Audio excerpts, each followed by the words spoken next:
बिशारुल असद की जो हुकूमत नाकाबिले शिकस्त थी, आखिर वो कैसे गिरी? इसमें ईरान का क्या किरदार था और बिशारुल असद ईरान की तवक्कुआत पर पूरा उतर सके? आखिरकार रूस शाम में लड़ाई क्यों लड़ रहा था?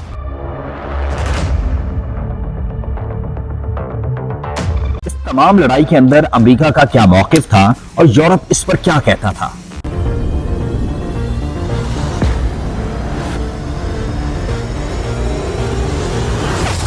लेकिन दूसरी जानिब अरब दुनिया भी बिशारुल असद के खिलाफ थी।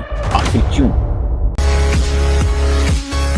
अस्सलाम वालेकुम जी, मैं राशिद अकरम। नए आने वालों को खुशामदीद चाहूंगा कि आप मेरे YouTube चैनल को सब्सक्राइब करें ताकि मेरी हर आने वाली वीडियो आप तक बआसानी पहुंच सके। सबसे पहले बात करते हैं हाफिजुल असद के खानदान, यानी कि 50 साल उसके इक़्तिदार का खात्मा हो चुका है।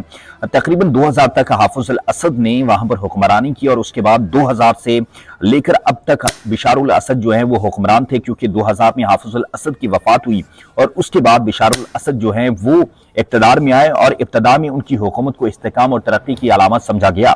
लेकिन वक्त गुजरता गया, 2011 आया और 2011 के अंदर अरब बहार के अंदर अचानक मुजाहरे फूटते हैं और उसके बाद शाम के अंदर यानी सीरिया के अंदर जो खाना जंगी का बाकायदा तौर पर आगाज हो जाता है। जैसे ही इसका आगाज होता है उसके साथ ही बिशारुल असद के मुजालिम और उसके दुश्मनों में भी इजाफा होने लगता है। फ्री सीरियन आर्मी जो है वो एक बागी ग्रुप के तौर पर सामने आई और उसने मुजाहमत का आगाज किया। इसके साथ साथ दाइश वहां पर मौजूद थी जो अपनी खिलाफत कायम करने के लिए वहां पर कोशिशें कर रही थी और उसने वहां पर खाना जंगी के अंदर भरपूर किरदार अदा किया। लेकिन उसके साथ साथ कुछ फोर्सेस भी वहां पर मौजूद थी जो खुद मुख्तारी के लिए जिदोजहद कर रही थी। तो इस तरह जो बिशारुल असद की हुकूमत को कहीं ना कहीं कमजोर करने के लिए और उसको नुकसान पहुंचाने के लिए ये फोर्सेस मौजूद थी। लेकिन दाइश के अंदर से अबू अल जिलानी यहां पर आते हैं। उसके बारे में ये आगे चलकर बताएंगे कि अबू अल जिलानी कौन है और उसने बिशारुल असद की हुकूमत खत्म करने के लिए क्या अहम किरदार अदा किया है।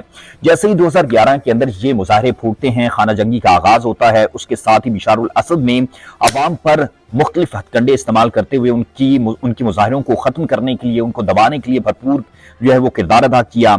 उन पर फायरिंग करवाई, उनको गिरफ्तार करवाया, उनके ऊपर कीमियाई हथियारों का भी इस्तेमाल करवाया। लेकिन उसके साथ साथ लोगों ने अपनी जिदोजहद नहीं छोड़ी।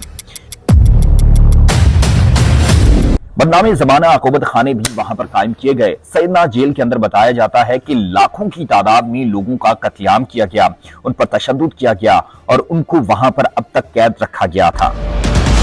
बताया जाता है कि 2011 के मुजाहरों के अंदर लाखों की तादाद में अफराद ने शिरकत की और बिशारुल असद की हुकूमत को कमजोर करने में अहम किरदार अदा किया था। खाना जंगी के दौरान तकरीबन 5 लाख अफराद मारे गए, अब तक जो आलमी मीडिया जो है वो रिपोर्ट करता है। और उसके अलावा अक़वाम मुत्तहिदा के मुताबिक 1 करोड़ 20 लाख अफराद जो है वो बेघर हुए और वो शेल्टर के अंदर रहने पर मजबूर थे। लेकिन वहां पर ईरान का भी किरदार जो है वो बड़ा अहम है।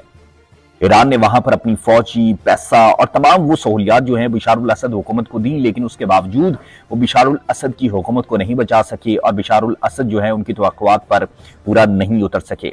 अब इसकी बुनियादी वजह और भी है, वो भी आगे चलकर आपको बताएंगे। दूसरी जानिब रूस ने फजाई हमले किए, उनको पैसा दिया, सिफाती तौर पर भी उनकी मदद की। आप देखें तरतूस जो बंदरगाह है वहां पर असलहा डिपो रूस का मौजूद है, लेकिन उसके बावजूद रूस उसको बचाने में नाकाम रहा है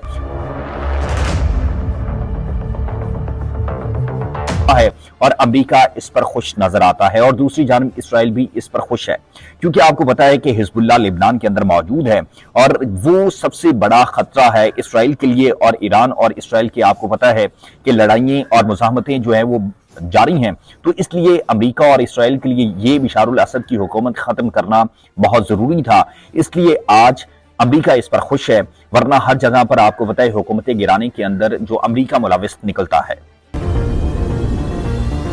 शाम यानी सीरिया बिशारुल असद की हुकूमत जो है वो हिजबुल्लाह को पैसे देने, असलहा फराहम करने के लिए अहम किरदार अदा करती थी। यानी एक तरह हम कह सकते हैं वो हिजबुल्लाह के लिए और ईरान के लिए लाइफलाइन थी। लेकिन अब बिशारुल असद की हुकूमत का खात्मा होने के बाद हिजबुल्लाह जो है वो खासी कमजोर नजर आएगी, क्योंकि वहां से उसकी लाइफलाइन जो है कट चुकी है। ईरान के वहां पर जर्नैल मौजूद थे, फसाई हमले किए गए रूस की जानिब से हलब के अंदर, लेकिन उसके बावजूद जो है अमेरिका और इसराइल अपने प्लान के अंदर कामयाब रहा है और उन्होंने बाकियों को असलहा और पैसा देकर और उनकी मदद करके बिशारुल असद की हुकूमत का खात्मा कर दिया है।